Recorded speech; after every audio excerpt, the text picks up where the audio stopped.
Welcome to the Zeo's Coffee Catch-Up. How you doing, guys? I just realised before going live and creating this screen I hadn't put my microphone in the capture. That's really clever. That's why I didn't say anything initially when I came in. Good morning, how you doing? Welcome to the catch-up. This is the first Zeo's Coffee Catch-up in a little while. And what I want to basically touch base on is Sony's game preservation team. Now, these guys were set up fairly recently. This was tweeted out into the community a couple of days ago, and what this basically talks about is Sony's commitment to their PlayStation all generation game software.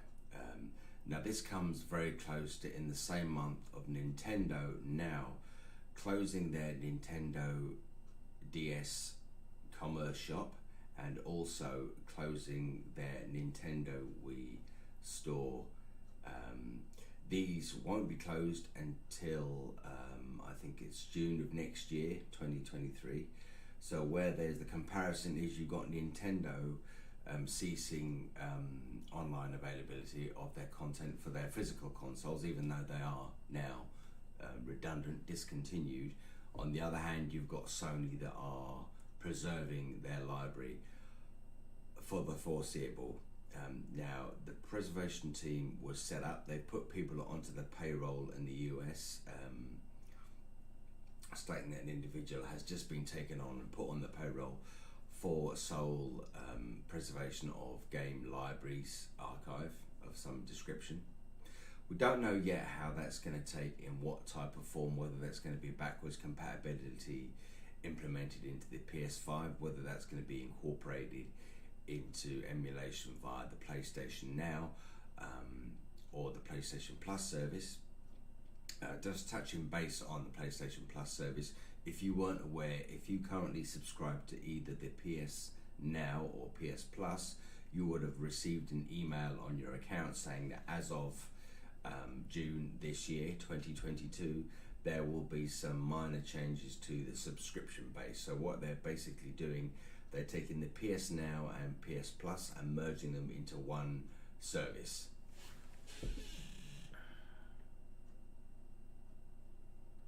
What that basically means, sorry, I'm just adjusting the screen now. What that basically means for you and I is that if you subscribe to either one or both the service, they will be merged together, so you'll have one service for one flat right price. And who do I have in IRAP on point? Brother, how you doing? Good morning. How are you doing, IRAP? Hope you're well, man. Good morning. Welcome to the Coffee Catch-up. Yeah, so as I said, yeah, so Sony's game preservation priority is number one. That's how it's going to be. As I said, I don't know if it's going to be partly incorporated into the PS5. Now, I don't even know if it's just going to be PS5 or whether it'll be legacy platform with PS4 either. I don't know. It's really interesting. This is obviously something of a taboo subject that we've had from Sony before.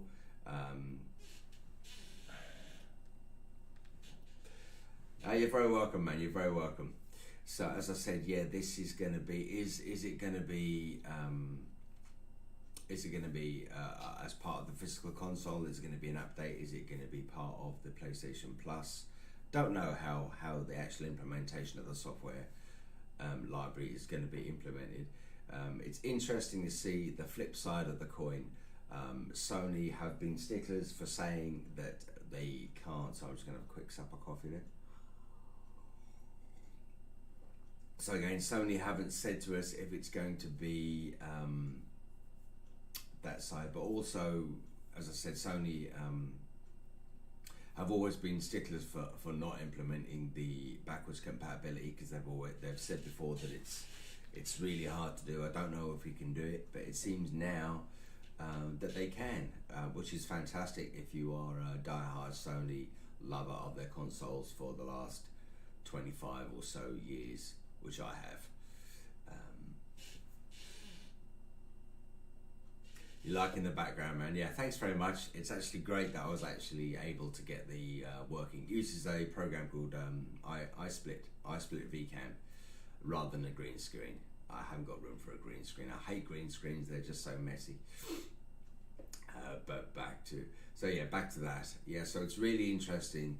Now again, I don't know how long it's going to be before we have to wait for this software, inverted commas, or what we have to wait for. I don't even know what shape or form it's going to come in, but it's super interesting to finally get Sony to break down that barrier of we can't. They obviously could. This drives back right back to the launch of the PS4. We didn't know if we were going to get this. We didn't know if we were going to get PS3 to PS4 backwards compatibility. History tells us that we didn't, which is unfortunate. This is probably the number one piece of priority software that players of the community wanted when the transition happened between PS3 and PS4. This is what people wanted. They wanted the backwards compatibility. What we got was the PlayStation Now, which is a Netflix style library of games, mostly PS4, mostly PS4, a little bit of PS3, and their PS2 emulation library transpired to be about 20 titles, and it has remained 20 titles on the PS Now store. It still is, and it's still what it is, and still is now. Part of. I think it's $59. I think it's $60, €60 for the year. That price point is now going to change. Don't get me wrong, it's a great service. I subscribe to it as well. I do use it. I do find it on times when the servers are busy. The input lag is evident. Wireless, yes. When you go if you go via Ethernet cable, it's not so bad, but it's a good enough service, so it is. You miss backwards compatibility. Oh god! As I said, I said Nintendo did it very well. They did. You know, if you look at Nintendo's strike rate on backwards compatibility, okay, it hasn't always been physical, but you've always had the virtual stores. I take a Wii as a classic example. The Wii was backwards compatible with the GameCube. The side of the console flipped open. You had two flaps. You've got 4 of the proprietary GameCube controller ports, and you've got 2 proprietary GameCube memory card slots as well. And all the software works. The games physically work if you put them into the console. That's backwards compatibility. Nintendo done it. They did it again with the Wii U to a certain degree. You could play the Wii games. Now, obviously, you couldn't play legacy GameCube games, but you can't have everything. There is a jailbreak for the Wii U, which requires you. It's not a hardware hack; it's a software hack, and it works really well. You can play games and ROMs, ISOs off a USB there as well, and it's all nicely presented in a format that you can see as well. So you've got availability for to likes of you can add the sleeves of the games info, stuff like that as well. So it's really, really good. I never knew that Nintendo did it like that. Yeah, they did. They were really good. They really really looked after their software library from that point of view. The Wii U, as we know, was possibly. Well, I'm going off subject a little bit now, so just bear with me. The Wii U, which I did just pick it up a couple of weeks ago, and the reason I did was I was really interested, and I only did it commercially for Nintendo. It's a failure console. Now that doesn't mean that there were some good aspects about the Wii U. Okay, I only sold 13 million consoles. It paved the way for the Switch. So had we not had the precursor of the Wii U, we may not have had the Switch, and it may not have had the impact that it has today. And it's a great piece of kit. You can see how the motion controls have been incorporated into the life cycle of the Switch. So have we not won? So you could say, idealistically now, you could say that the Wii U failed so that the Switch could succeed, and that's exactly what has happened. I think it's great. It's the first HD console. It's the first HD console that Nintendo released, because it did have the full 1080p graphics, which we've never seen until then from Nintendo. They've always been a low resolution. If you look at the GameCube and look at the Wii, I think the GameCube only outputted to 480i, and I think the Wii was something similar, 576 if you had it in progressive scan, something like that. So yeah, fantastic. So it's great that there's two contrasts to the company. So as I said earlier on in the catch-up, this comes in a time where Nintendo are switching off the Nintendo DS e-commerce store. So from June 2023, you'll no longer you'll be able to access your Nintendo DS online, but you will not be able to purchase any more brand new games. You've got until then to retrieve any old games that you've had on the console. You can re-download them, but you will not be able to purchase any more. So when there's Nintendo are backing down on their game preservation service, Sony have now taken on board a game preservation crew on their payroll that are obviously devs who've had previous experience in games development and games preservation. They're now taken on board by Sony to take their back catalogue and implement it. Now, as I said, I don't know whether that's going to be emulation, whether it's going to be a complete software library, or whether it's going to be part of the PlayStation Now, and they're simply going to add it as downloadable or streamable content. That makes sense how they've joined with the Wii U to create the superior handheld Switch. Yeah, absolutely, and it worked well for them. Essentially, it's the same gaming technology that the game. I'll show you in 1 second. So, yeah, what we had was the Wii U. So you had, I know I'm going off Sony's game topic again, just bear with me. So yeah, that's your I think it's a 5.6. It's not an OLED screen; it's an LCD screen, but it still works pretty damn well. Actually, it could be OLED.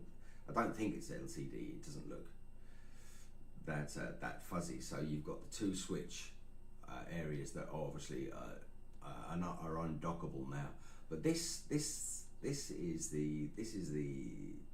is what should have sold the Wii U, and it didn't, because people didn't know what to do with it. It wasn't, and that's partly down to Nintendo's marketing strategy.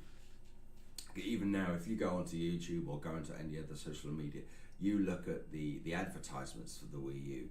It's not entirely clear what you're doing with the gamepad. Is it an extension? Is it an accessory? What do we do with it? Is it because it's dual screen? Some of the content that you see as a player, you don't see if you're streaming. So it's almost like if you're playing. I'll give you an example. If you're playing Star Fox Zero, your cockpit view is on the screen on the controller, where there's your output view is on the screen. So it's not possible to see the cockpit view and the external view at the same time. That's just the way they designed it. The Sony game preservation are what they planning to do exactly. As I said, from what I've seen online, they've taken on a team on their payroll to go into their catalogue and preserve them, presumably. Now, whether that's going to be upscaling, adding trophy support, whether they're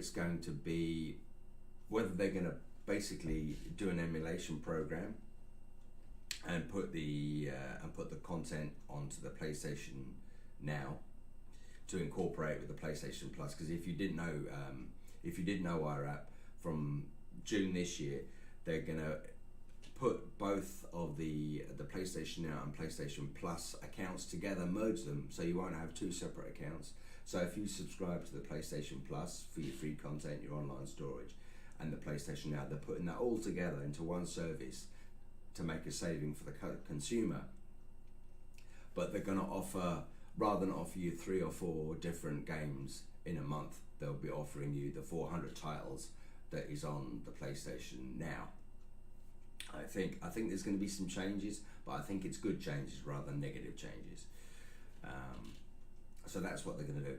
So the game preservation team said, I'm not sure if they're going to start charging us. Don't know whether they're going to. So what they're basically doing, they're re-archiving PS1, PS2, PS3, PSP games for availability of some description on the PlayStation 5. That's as much as I know. I'm not 100% sure if that means that the PlayStation 4 users will have it. I think it's solely going to be for the PS5 and onwards. I'm sure. I'm pretty much sure. Don't quote me on that. Don't quote me, inverted commas. But I would say that that's what they're going to do. Sony don't do anything for free, as we all know. So Sony do things to make a buck. They don't do it for airs and graces. So, but that's solely what the game preservation is going to be. As I said before, I don't know when that's going to happen, how long we have to wait, and what basic format that's going to be introduced to the public. But it's interesting to see that Sony have taken their stance from what they originally had was, we can't do backwards compatibility. It's not viable. It's going to cost too much. Yada yada yada. They've now taken their decision and flipped it around 360. Now, whether it has anything to do with Nintendo publicly saying that game preservation is not at the forefront of our business at the moment. So maybe they've done that to they've obviously done it for one of two reasons: A, to make money, and to go back to their sole legacy software and pretty much do what it says in the tin. They're going to preserve their game library because it deserves to be preserved after 25 to 30 years of absolute belters in the gaming community. It's nice that we can go back and look at them again in maybe a clearer aspect, adding 1080 support, stuff like that. Definitely to make money, absolutely to make money. They're a business. They've had some fantastic success with the PlayStation 1, 2 and 3. This decision won't make them look any worse in the gaming community. They always make money. They're a business. That's what they are. That's what they have done. Before, when Sony originally partnered with Nintendo to make the PS1, it was one of those. They were no better than Neo Geo, Panasonic with the 3DO, Atari with their Jaguar. There were another company chancing their arm in the gaming business, and it worked out well for them. So fair play to them for doing that anyway. So how long have I been running now? What, we 22 minutes? Fantastic. So yeah, I was going to have another quick sup of coffee. Welcome everyone. If you've just joined the stream, this is my the first catch up that I've done in I think a month or two. I hadn't been doing the coffee catch ups for too long. Change of stance on the channel, change of work lifestyle. So I've had to rearrange a few things on the channel. But thanks if you've been in before. Thanks for coming back. If you haven't, Runnyegg. Morning, handsome. Yeah, I wish. First thing in the morning. I don't look handsome at all, Ronnie. How you doing, man? So yeah, as I said, yeah, If you've just joined us, Sony's game preservation. So, Runny, you might have heard about this. This is I've explained the guts of it anyway. So, Sony's game preservation. They are preserving their games for future PS5 generation users to appreciate old legacy software. Good, thanks. Nice to see you, man. Nice to see you.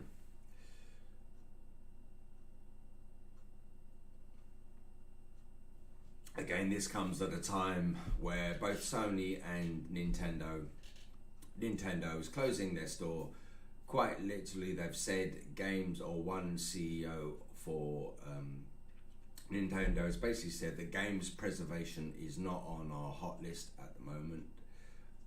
They're moving forward with and they're progressing the Switch popularity, but games preservation of the likes of the Wii U and the Nintendo DS are now zilch. They are closing both of those stores. That's not going to happen until I think it's June 2023. If that date tends to be wrong, I apologise, but yes, as of a year's time, both the Nintendo DS store and the Wii U store are going to be closed, discontinued. I can understand why they're doing it, because it's not just the availability and the licensing of the games, it's security as well of people's content and their accounts as well. So, Bear Logan, good morning. Nice to see you. Nice to see you. Nice to see everyone in this morning for a catch up. Fantastic. Thank you for the 2 likes, people. Fantastic. So, what do we think? I've basically explained. This is big news. I got sent this via Twitter. Then it came from IGN. Sony has picked up a team of individuals on their payroll to game preserve PS1, PS2, PS3, PSP as well, their game library. Whether that's going, as I said before, I don't know whether that's going to be inclusion of the revamped version of the PlayStation Plus and PS Now, whether that's something that's going to be as part of the service, or whether it's going to be legacy backwards compatibility via firmware of the PS5. Don't know as yet, but hot on the heels of that, on that score, it's really interesting to see that Sony has decided to adjust their business for the good of their long legacy of software, and bringing that old legacy software to new horizons, back onto the PlayStation 5, because the PlayStation 5 does need something cross-generational to make it different, because at the moment it seems to be a lot of upscaled versions of the PS4's software. It needs something heralding back to an earlier time to make it a real clincher. It does. The PlayStation 5, I've said this before, it does need a killer app. It does need something that makes it an awful lot different from other consoles, and that would be the icing on the cake as far as I'm concerned. Not to mention that PS5s are still rare as rocking horse shit. Where can you get them? You know, if you want to buy one from CEX, or do you want to buy one from a scalper, but where can you buy them? You know.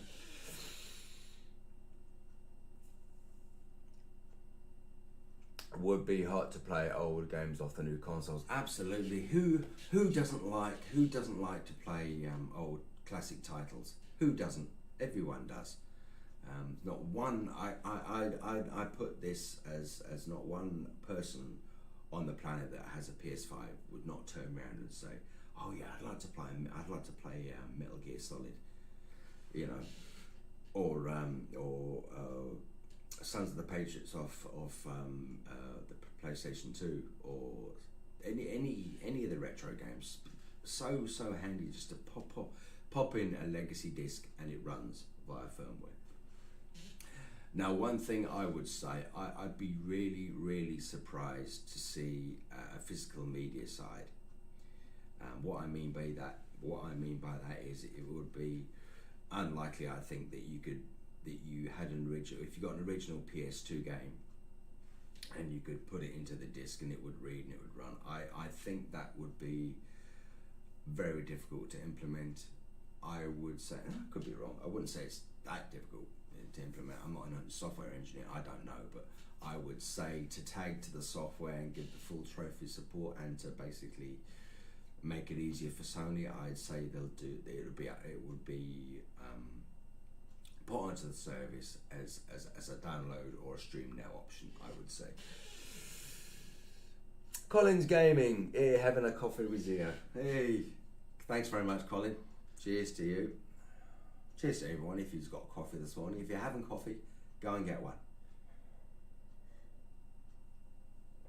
In fact, I need another one because that one's gone cold. Yeah. Do you like my mug? No, sorry, it's that way. It's that way. It's that way. It's that way. It's that way. It's that way. It's over here. No, it's not. It's over there. I don't know. I never get used to that. Which way is it? It's that way. Look, that's that mug. I never get used to that. Oh, that's embarrassing. Oh dear.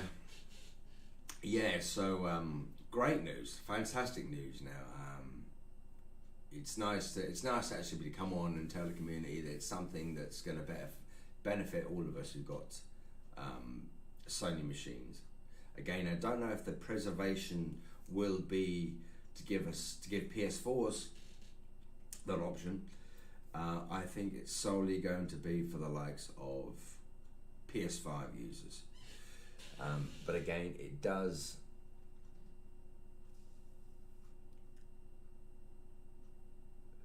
Perfect. Thanks very much, Rap. I realise it's early for you, my dude. Thanks very much for joining us, Raps. Nice to see you again, man. Yes, it's fantastic now that we're getting this news. All Sony need to do now, and I know there's a global shortage of silicone. I know we haven't got to blame the pandemic so much now because the restrictions aren't as bad as they used to be. But as far as I'm aware, there is still a shortage of silicone, which again is halting the processing side of the market. So obviously that's why there's not as many PS5s on the market, I'm sure, as we'd like and as I'm sure that Sony would like. So this is why you still cannot pick up a PS5 without having to pre-order it. Although that's another piece of news that I can include. There is a revision of the PS5 there coming out on the market as well, which is going to be Vision 2. Specs haven't been shared yet at the moment, but there is a revised version of the PS5 on the way. I got told that from a guy that I knew in GameStop, my local store. There is a new SKU going to be becoming available. Runny.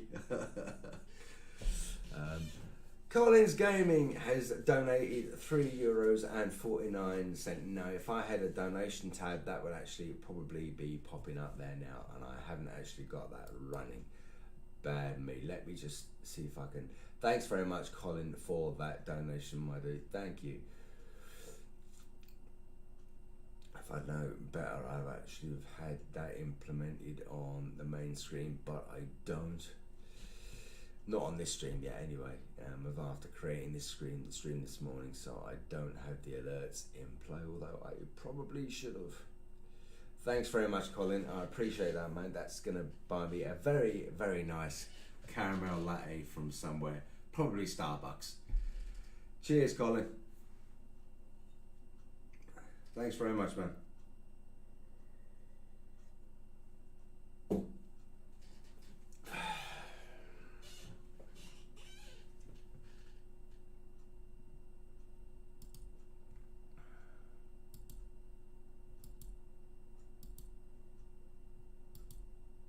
Now I've got the alert box up there now. I'll know for that for future. That's my bad. me setting up the stream a very short notice, so I didn't automatically add all the elements that I should have.